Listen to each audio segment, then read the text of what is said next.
Good morning. It is Tuesday morning. Today we talk a little bit about fasting. I had a guy ask me once, he was kind of interested in becoming Presbyterian. He was a Roman Catholic, but he'd married a woman from a very evangelical background, and they were looking for something in the middle. And he said, it was Lent, and he said, what do Presbyterians do for Lent? And I said, we eat.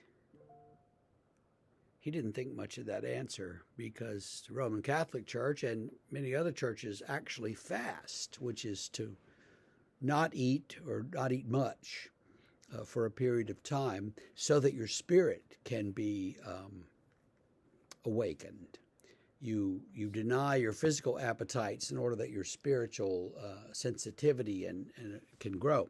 And Jesus says in the next piece of the Sermon on the Mount, when you fast, do not look gloomy like the hypocrites, for they disfigure their faces, that their fasting may be seen by others. Truly I say to you, they have received their reward. But when you fast, anoint your head and wash your face, that your fasting may not be seen by others, but by your Father who is in secret. And your Father who sees in secret will reward you. Much the same thing that he said about prayer. He's saying, don't make a show of it. Don't tell everybody, don't show everybody, wash your hair, comb your hair, wash your face, look good. Pretend, I guess, that everything is normal. You don't have to share with the whole world your spiritual disciplines. There's a great deal of that in our world. A lot of people have discovered the internet and realized they can make a lot of money by showing the world their spiritual practices and doing a lot of things online for money and trying to sell you things. So people will come on and say, oh, if you just subscribe to this, or if you just buy this book, or if you just do this.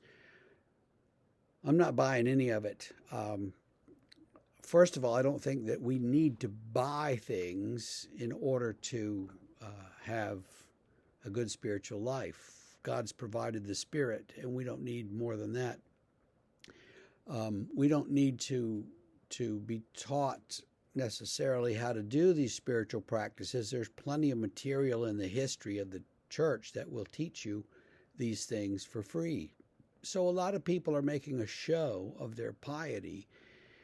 And that's not what Jesus is about at all. He wants us to keep our piety private, simple. Don't make a show of it like those hypocrites. Just quietly fast.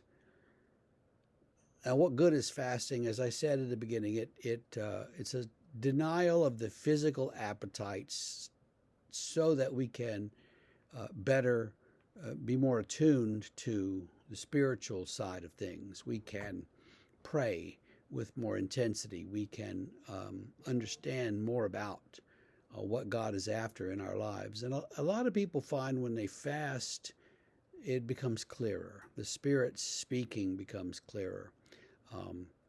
When you're not filling your belly all the time, and maybe you even have a few hunger pangs, you find that you can understand things a little better. The Spirit will speak to you in a way that is more direct and more clear, more clearly understood.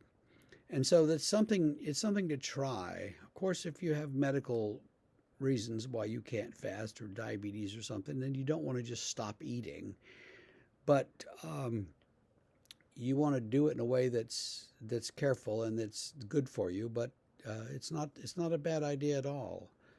I've often laughed and said gluttony is our favorite sin in our part of the church, and I think it is maybe. We could certainly do with eating less. Fasting is eating less for a spiritual purpose, though, and that's just something for you to think about and pray about.